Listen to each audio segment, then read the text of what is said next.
Bom, hoje a palestra de inauguração, né? O Centro Espírita Bondade e Libertação, que é o nosso nome, está nascendo hoje. Está faltando o Ednilson aqui, ele não chegou ainda, está ocupado? Oi, Ednilson. O Centro Espírita Bondade e Libertação, ele está nascendo hoje, 15 de março de 2024, com o intuito de acolher, tratar, consolar pessoas que passam por problemas de saúde física, emocional e espiritual, instruindo sempre à luz do Espiritismo. E eu não posso deixar de falar sobre a importância da Casa Espírita como escola das almas. É assim que eu vejo a Casa Espírita. Aquela escola onde você vai aprender coisas que te ensinam a lidar com as emoções nos momentos mais difíceis. Aqueles momentos que você falaria em outro momento, em outra época, antes de conhecer os ensinamentos espíritas, não dou conta, não consigo, né? Não quero mais. E com os ensinos espíritas, com essa escola que o Espiritismo, de ensinamentos que o Espiritismo oferece, nós acabamos entendendo que são momentos de oportunidade de resgate, onde nós vamos nos libertando daquele passado de infantilidade espiritual, onde cometemos coisas insanas, coisas infantis, espiritualmente falando, que hoje nós chamamos de erros, mas na verdade são processos que nós passamos na ignorância. E o Espiritismo nos tira dessa ignorância. Então, para mim, a meu ver, eu entendo a Casa Espírita como a escola que vai nos ensinar quem somos, de onde viemos, o que fazemos aqui, para onde vamos. A importância de todos os trabalhadores, não podemos esquecer dessa importância de todos os trabalhadores que já vêm, desde que se formou, se codificou a doutrina, os trabalhadores da seara espírita que prepararam esses caminhos que estamos seguindo hoje. Merecem também o nosso respeito. Cumpre-se através do Espiritismo as palavras de Jesus. Pedirei ao Pai que envie a vocês, dizia ele isso aos discípulos. Pedirei ao Pai que envie a vocês um Consolador. O Consolador que virá em espírito e verdade. E isso se cumpriu. Quando veio à Terra Moisés e trouxe a primeira revelação, que foi o Deus único, Jesus, depois de 1800 anos, vem à Terra, confirma aquilo que Moisés nos disse, mas ele explica um pouco melhor. Deus é Pai. Deus quer todos os seus filhos curados das suas mazelas. Nenhuma ovelha do Pai se perderá. Foram as coisas que Jesus nos disse. E realmente, 1800 anos depois de Jesus, quer dizer, 1800 de Moisés até Jesus, deixa eu desligar aqui que eu não estou conseguindo, pronto. E mais 1800 de Jesus até a codificação. São períodos em que nós ficamos amadurecendo as ideias que nos foram sendo trazidas.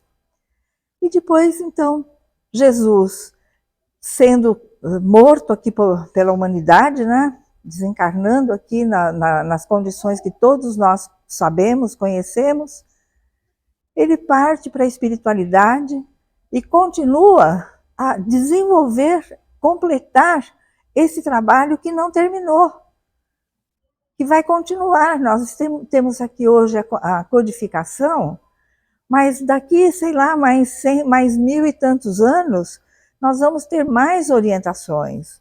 A cada certo tempo ele envia mensageiros que vão nos trazendo ensinamentos importantíssimos. Ele não para. Ele é nosso governador, ele tem que governar a nossa espiritualidade. E ele então vem trazendo, nos momentos certos, os ensinamentos. Então, cumpre-se essa palavra dele, né? Pedirei ao Pai que envie um Consolador e virá em espírito e verdade. E a doutrina nos veio através dos espíritos superiores.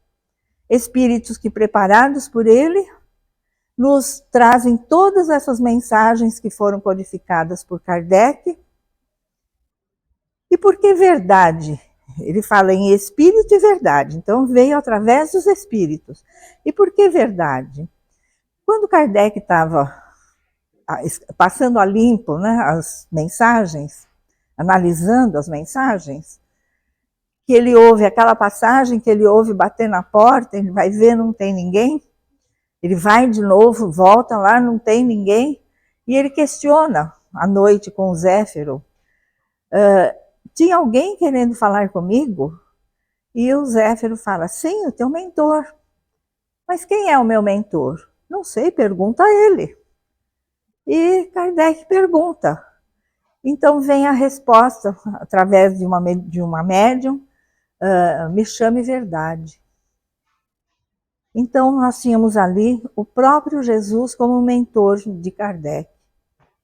Então a terceira revelação viria em espírito e verdade. E isso também se cumpre com todo esse processo. Enquanto a igreja fala assim para a gente, fora da igreja não há salvação. Vocês já ouviram isso? As igrejas falam isso. O Espiritismo mudou um pouco o texto. Ele fala, fora da caridade não há salvação. E o que é a caridade? A caridade é a doação voluntária de ajuda aos necessitados, como um ato humanitário. Isso é caridade. Sem a fraternidade, sem a caridade, não é possível superar as nossas limitações. Nós somos muito limitados. Nós vamos aprendendo as coisas devagar, vamos pondo em prática devagar e vamos superando algumas limitações, vamos aos poucos, até um dia superarmos todas. Mas se não tivermos caridade, não vamos conseguir fazer esse trabalho. E nós precisamos começar a caridade aonde? O que Jesus disse quando ele resumiu os mandamentos? Ele resumiu os 10 mandamentos em 2. Ama primeiro a Deus sobre todas as coisas e ao próximo como a ti mesmo. Então, eu só posso amar o próximo, só posso ser caridoso com o próximo, só posso ser fraterno com o próximo quando eu for tudo isso comigo. E como eu faço para ser isso comigo? Então, nós precisamos começar a caridade exercitando a compreensão, a aceitação, a benevolência, para nós conseguirmos nos perdoar, nos reajustar emocionalmente e podermos fazer isso com o outro. Como é que eu posso perdoar o outro se eu não consigo me perdoar? A gente já sabe hoje que o outro é o reflexo meu. As coisas que me implicam no outro não passa despercebido. Por que eu estou tão atenta naquilo, tão implicada com aquilo que ele faz? Porque, de alguma forma, aquilo me mexe numa feridinha aqui dentro. Me machuca de alguma forma, porque eu sei que eu tenho aquilo, que eu sou daquele jeito e não estou conseguindo superar. Por quê? Porque eu não assumo aquilo. Eu deixo aquilo escondidinho, como uma sombra, para que aquilo fique ali escondido. Nem eu não percebo. Eu acabo acreditando que aquilo que eu faço aqui é real, mas eu tenho uma outra realidade dentro de mim. Então, nós precisamos nos aceitar, nós precisamos compreender as nossas fraquezas, para que, compreendendo, possamos mudar esse processo. Precisamos aceitar ser benevolentes conosco, porque tem gente que se acha a pior criatura do planeta. Se culpa de uma forma que eu não sirvo para nada, enfim, se coloca num processo negativo ali, se nega a qualquer melhora. Então, a gente precisa aprender a lidar com isso. Não é por aí. Eu fiz tal coisa, eu fiz, mas aquilo já foi. Agora eu preciso fazer melhor, transformar aquilo. Daquele jeito não dá certo mais. Não deu certo.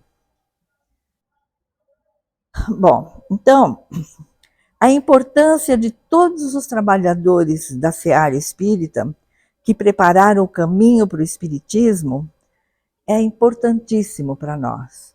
Porque se nós estamos hoje já com um espiritismo mais cristalino, porque quando esse espiritismo começou, vinha muito cheio de fantasias, os médiums muito cênicos, muitas coisas ilusórias. Para eles, o espiritismo era quase que uma adivinhação, era um trabalho que se fazia para alguma coisa, quando isso não faz parte do espiritismo. A mediunidade, quando é cênica, é anímica, porque nós já cansamos de aprender a falar, e todos nós já aprendemos, que os espíritos não tomam conta do nosso corpo. Eles se transmitem através do pensamento conosco. São padrões mentais, ondas que eles impressionam com seus pensamentos, com suas dores ou com suas alegrias, e que vêm para nós e são decodificadas para que a gente, em forma de fala, expresse, ou em forma de escrita, mas nunca de forma cênica, porque ele não tem domínio sobre o meu corpo. Mas ele não pode atuar no meu corpo? Pode. Ele vai atuar nos meus campos energéticos? Sim, ele pode atuar. Mas eu tenho autocontrole de tudo isso. Eu vou sentir a dor que ele sente? Vou. Eu vou sentir a raiva que ele sente? Vou. Mas eu tenho que ter domínio. Se eu tenho domínio da minha raiva, se eu ficar com muita raiva de alguém, quiser atacar a pessoa, eu já não ataco, eu já sei que não é assim. Então eu tenho um autocontrole. Quando é dele, eu tenho que ter o mesmo controle. Então, a gente tem muito a agradecer a esse pessoal que vem batalhando essas ideias, trazendo o espiritismo, limpando essas arestas, fazendo com que o espiritismo chegasse hoje aqui de forma cristalina, como realmente ele é. É uma ciência, é uma filosofia de vida que nos religa a Deus.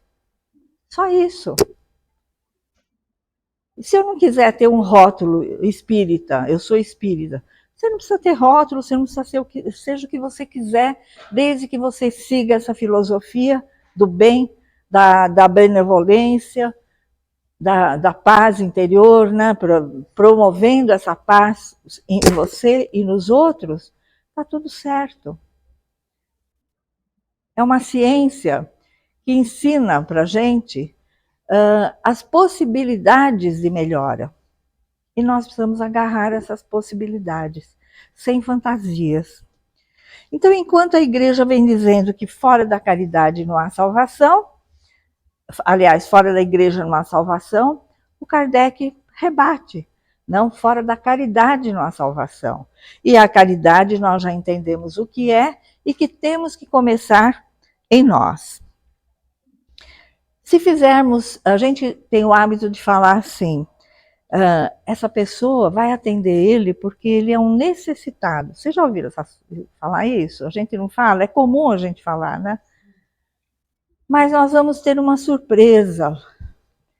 Quando nós fizermos a autoanálise, nós vamos perceber o quanto nós somos necessitados.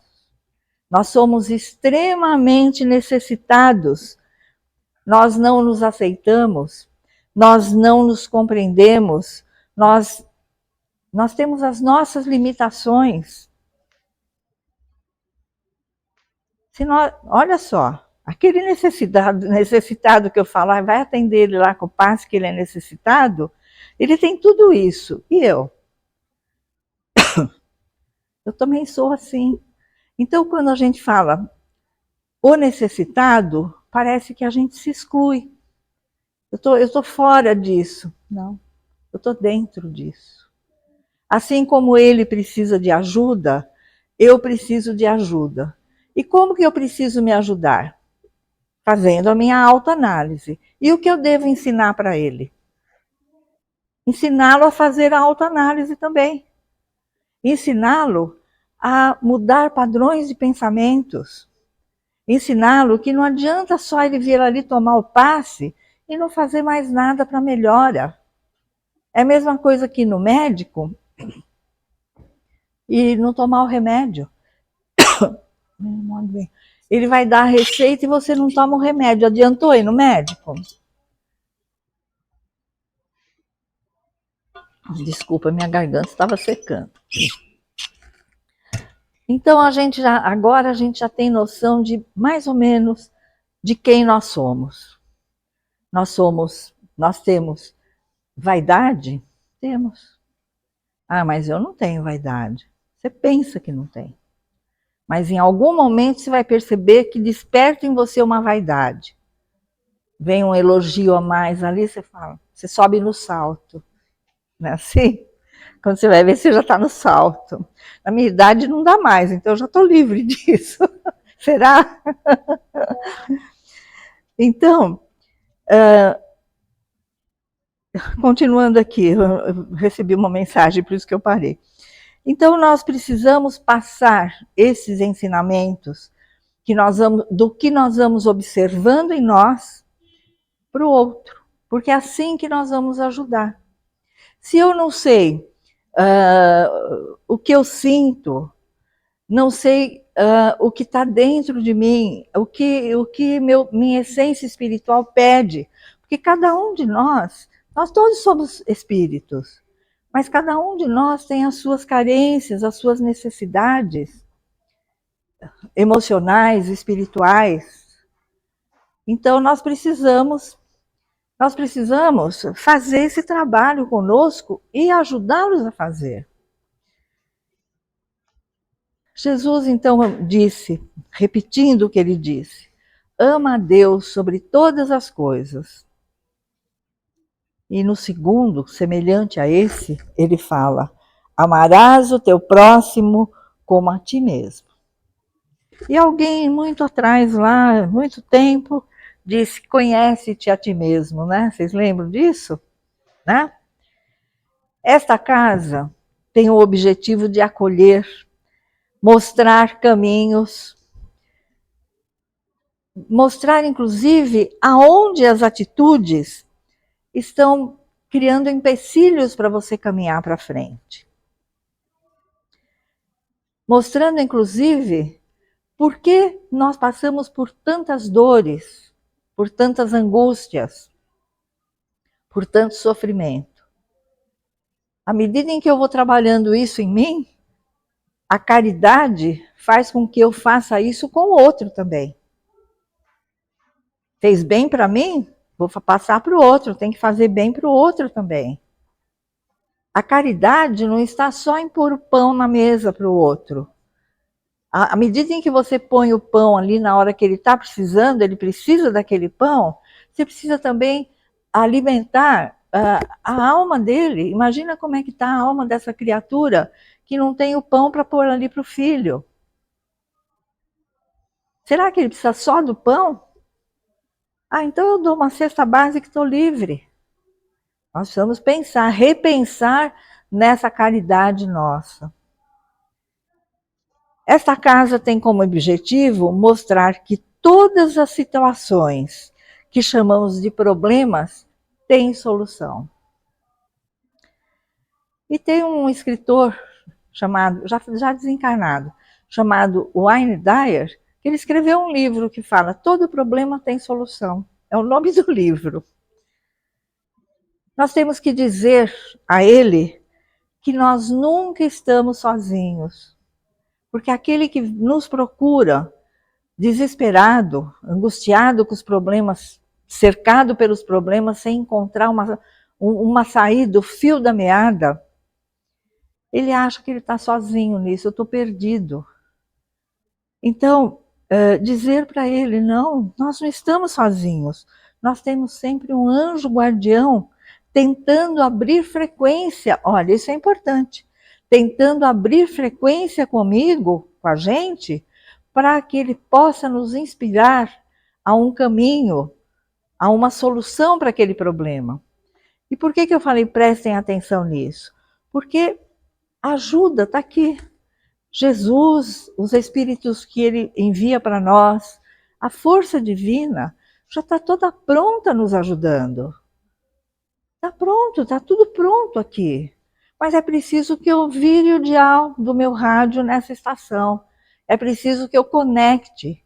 E como que eu vou conectar com essa força? Como é que eu vou abrir frequência com essas estações desses espíritos? Mudando os padrões mentais. Deixando aquele momento de ansiedade e falando, não adianta, a ansiedade não vai resolver meu problema, mas existem seres que podem me ajudar, podem me inspirar, me indicando caminhos através da inspiração, através de aguçar a minha intuição, porque nós temos uma bagagem guardada que surge ali através de intuição para nós. Mas nós precisamos abrir frequência com eles. Então eu pus uma coisinha aqui, que quando eu ouvi isso, eu ouvi através de uma música, mas eu fiquei pensando muito nisso.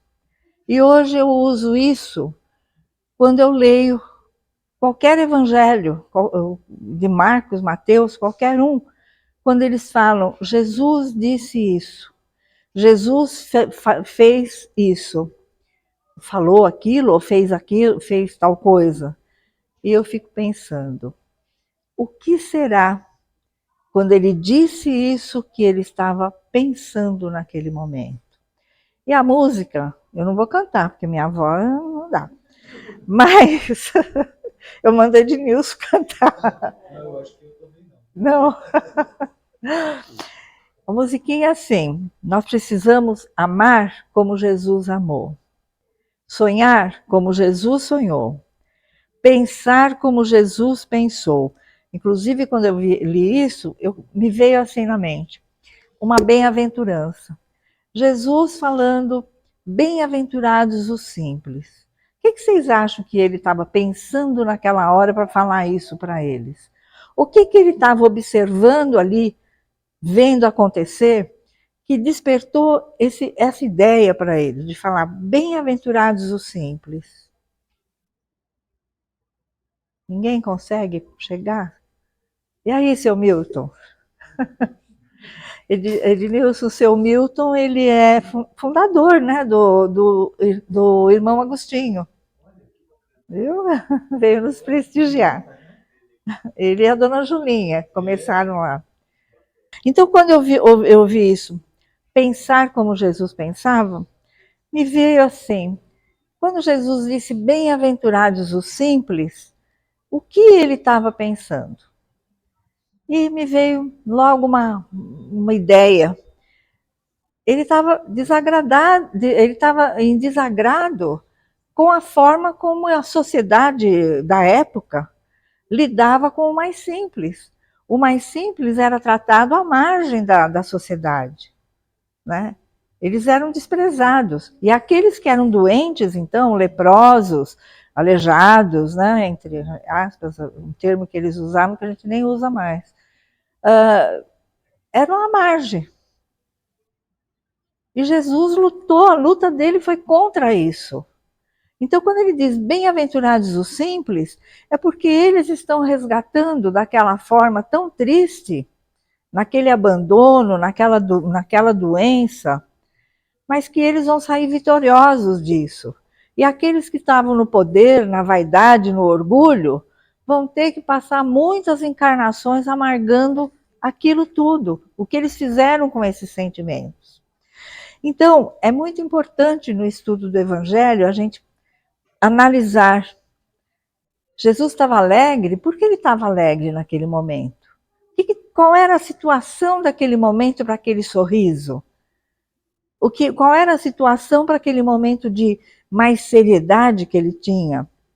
E daí a música continua: viver como Jesus viveu. Jesus viveu na simplicidade. A gente não tem necessidade, eu não me refiro, ele se vestia da forma que a cultura dele é daquela época, a gente não precisa andar com a mesma roupa sempre, não me refiro a isso. Eu me refiro à essência espiritual. Ele mostrou uma grande sabedoria com simplicidade. O que é a simplicidade? É a roupa diferenciada ou é o sapato mais simples? Não. É a humildade, o que trabalha junto com com a sensibilidade fraterna. A forma fraterna como ele socorria aquelas criaturas necessitadas. Para ele não tinha diferença de raça, de cor, de nada. E nós hoje ainda, 2000 e tantos anos, ainda fazemos essas diferenças. Então está mais do que na hora da gente acordar para essa. O pernilongo pegou, o pezinho dela está coçando. E daí ele termina assim: sorrir como Jesus sorria, e ao chegar do fim do dia, dormir mais feliz. E nós vamos ter esse momento de felicidade na essência da expressão, na força da expressão, quando nós agirmos assim. Porque o dia que nós agirmos como ele agiu, conseguirmos seguir os exemplos dele, os resgates nossos vão ser muito menores, muito mais suaves, não tão sérios. Por que o nosso resgate é sério, é sofrido, é doído? Porque nós machucamos lá atrás. Nós ferimos as pessoas. Nós fizemos coisas que machucaram, enfim, que prejudicamos pessoas lá atrás. Então agora aquilo vem à tona aqui, ele aparece agora aqui na nossa frente. Tem que ter o resgate, é a lei. Então no caso da felicidade, né, porque ele fala em felicidade, se nós não desenvolvermos tal habilidade, o máximo que vamos conseguir são satisfações esporádicas e passageiras. É o que nós vivemos hoje. A gente é feliz. Se você perguntar, vocês não têm momentos felizes? Tem, mas são passageiros, porque dali um pouco acontece alguma coisa, te dá uma preocupação, te tira do sério. Não é assim que a gente vive? Então, ele está falando aqui que nós precisamos desenvolver habilidades. Vamos ver o que mais fala. No caso da benevolência, nós precisamos desenvolver, primeiro, amarmos a nós mesmos, a si próprio, porque esta atitude é o cerne da proposta educativa do ser na prova das reencarnações.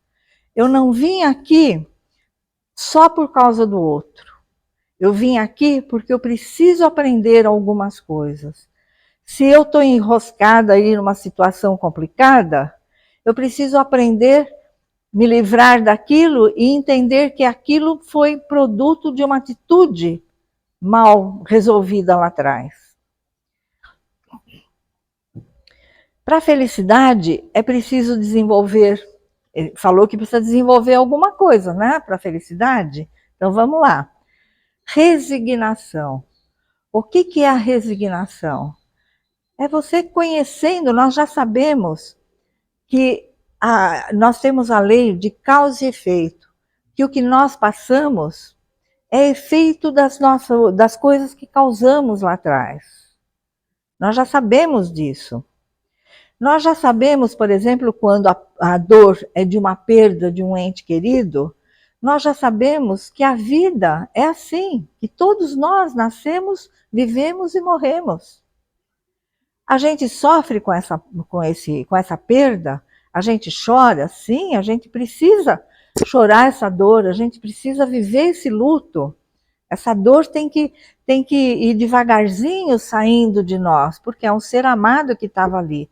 Mas nós precisamos ter a resignação de compreender que é um sofrimento, porque nós não aprendemos ainda essa separação na certeza de que estão do outro lado.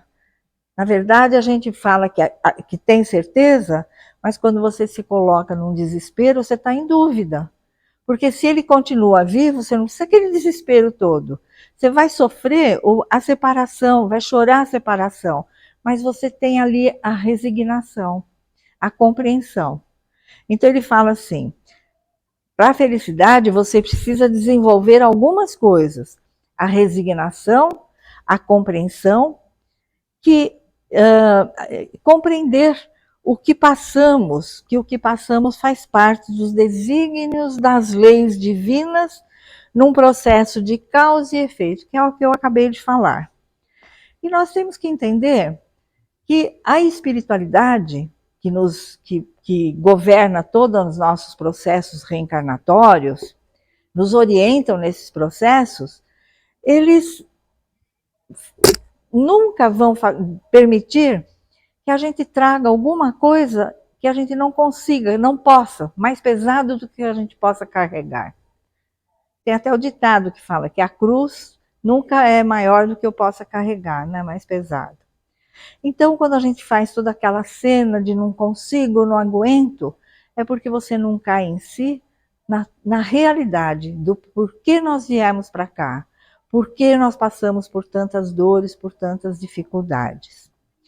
A felicidade não consiste em não ter problemas, mas sim em conseguir solucioná-los sem sair do equilíbrio. Opa. Um escritor estudioso, que eu já falei, né, do Wayne Dyer, nesse livro ele conta muitas coisas, ele dá muitas dicas, mostrando para nós as soluções, como a gente passa por uma situação difícil de resolver, difícil, entre aspas, a gente acha, que depois de uns anos você olha para trás e fala, nossa, não foi tão difícil assim, já passou. No caso da benevolência, também precisamos desenvolver em nós o alto amor, descobrirmos a nossa identidade cósmica. Qual que é a nossa identidade cósmica? Qual é a realidade do que somos? Somos filhos de um mesmo Pai. Fomos criados da mesma forma. É a realidade do que somos na obra do Pai Criador, é a nossa singularidade. E singularidade é a marca de Deus que define a nossa história real no trajeto da evolução. Então, a nossa marca divina é o trajeto, é esse processo. Eu estou trabalhando para crescer como ser espiritual. Esse é o objetivo de Deus. Então, quando nós rejeitamos os aspectos dessa identidade, nasce o conflito,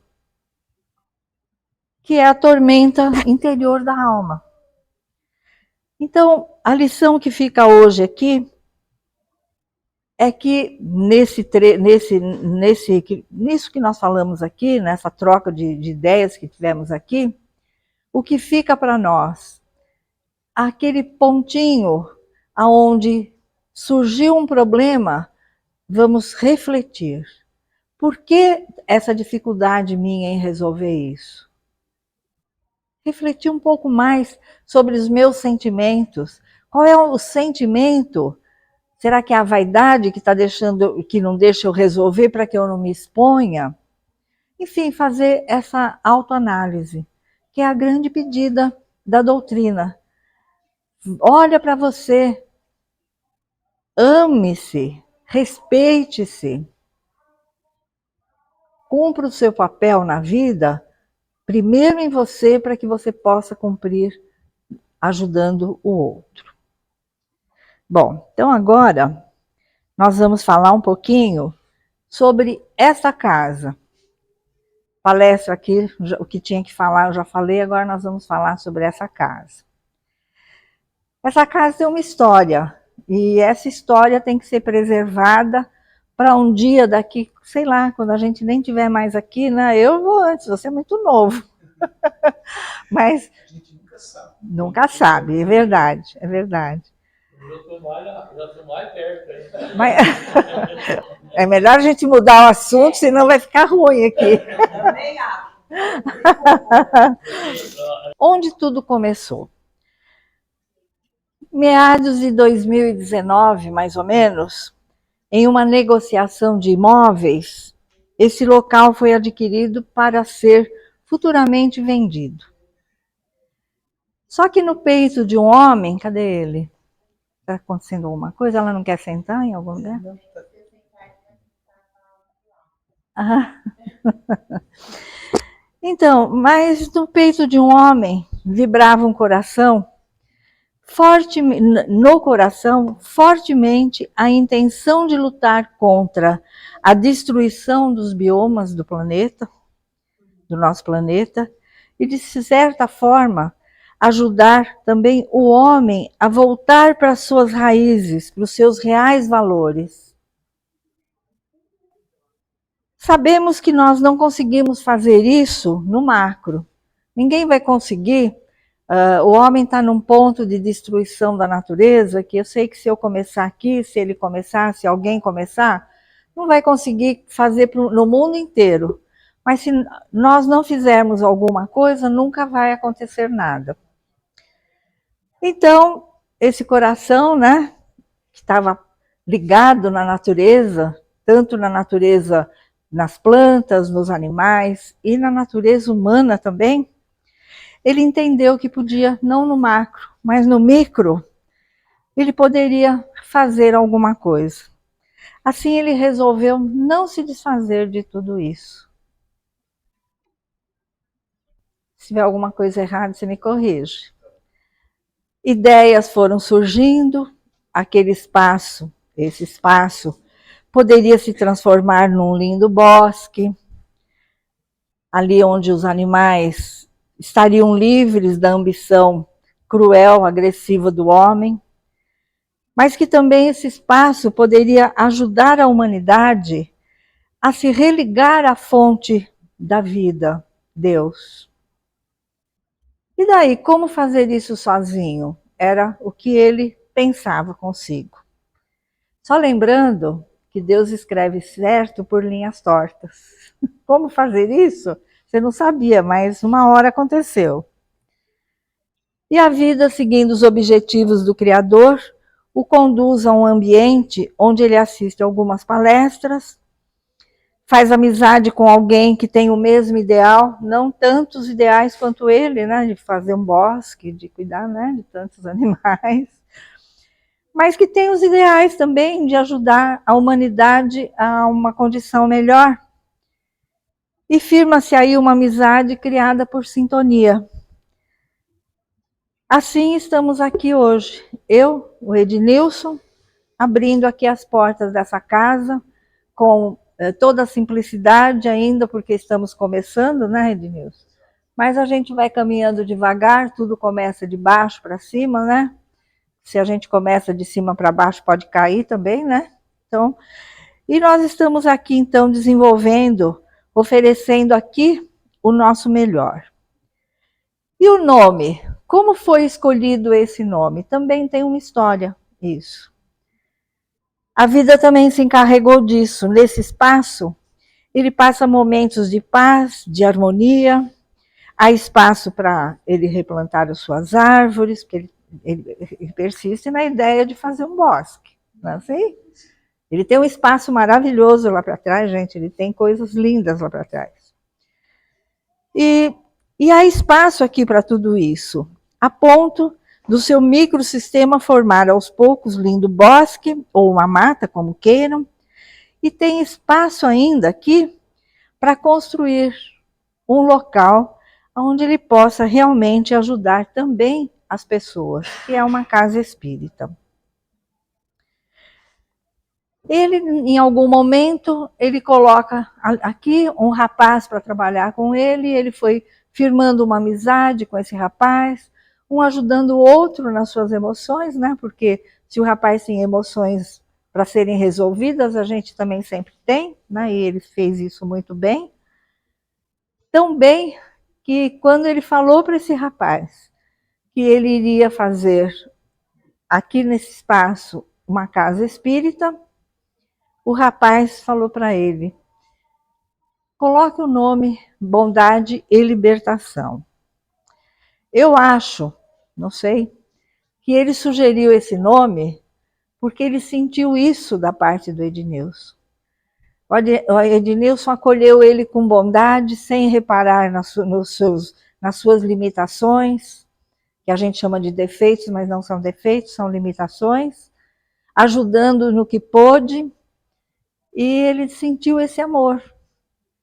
Ele se libertou de algumas suas limitações com o amor, o carinho que ele foi dando.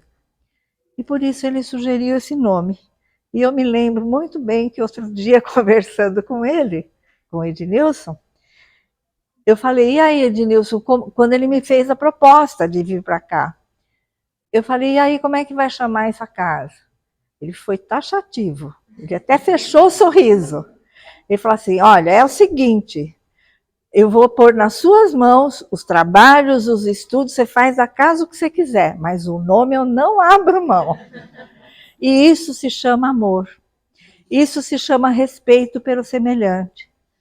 Não importa se é uma pessoa importante, se não é importante, para ele é importante. Para ele foi importante. E ele foi importante também para o rapaz, com certeza, para esse rapaz chegar a esse ponto, né, de sugerir esse nome.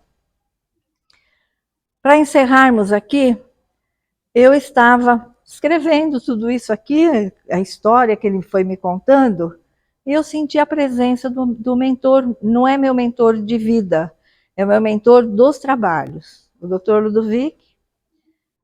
E ele passou para mim assim: para o computador e pega um papel.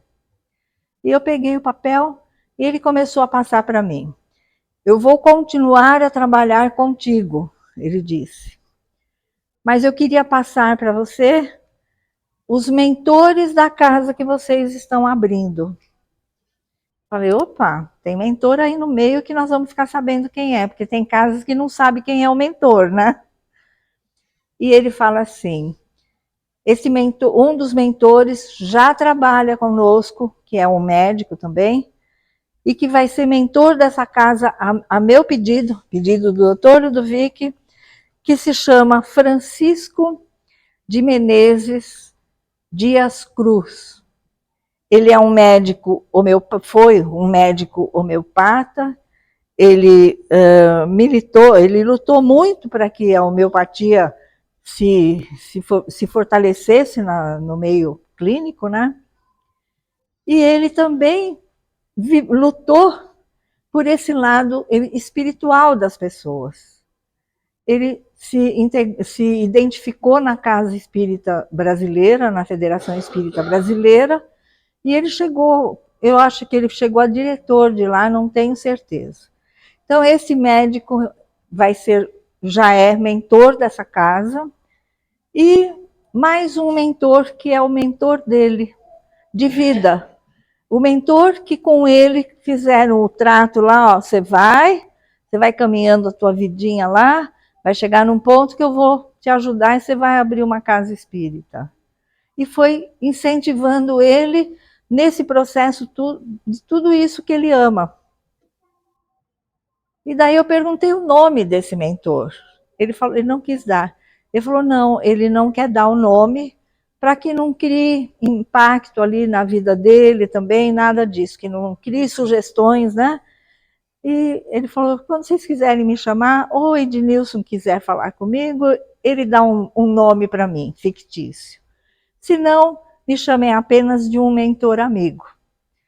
Então essa casa está sendo abençoada por Jesus, tenho a certeza, amparada por esse Dr. Francisco.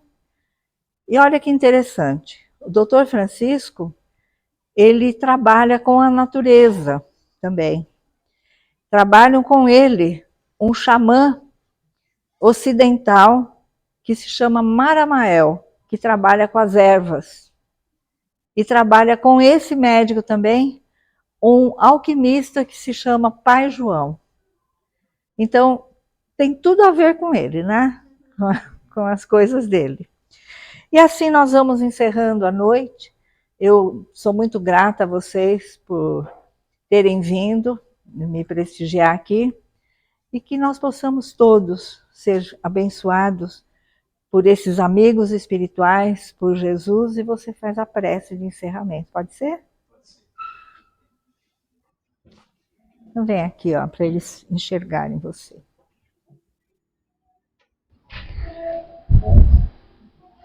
Vamos elevar o nosso pensamento a Deus, aos mentores dessa casa, que nos proporcionaram esse momento único e tão importante de início desta casa. Que todo esse conhecimento que a gente adquiriu hoje, ele possa despertar em nós, cada vez mais, o sentimento de amor, de fraternidade e de auxílio e cooperação com todos os nossos irmãos. Que as nossas vidas sejam transformadas dia a dia e que nós possamos cada vez mais distribuir amor e paz. Agradecemos a Deus por essa oportunidade de vida e a todos os amigos espirituais que estão presentes que nos auxiliam em todos os momentos. Que seja, que nos encaminhemos em paz para as nossas casas. Que assim seja. Obrigado, Hilda. Imagina. O ambiente é bem simples, mas vocês podem ter certeza que estarão sempre bem acolhidos.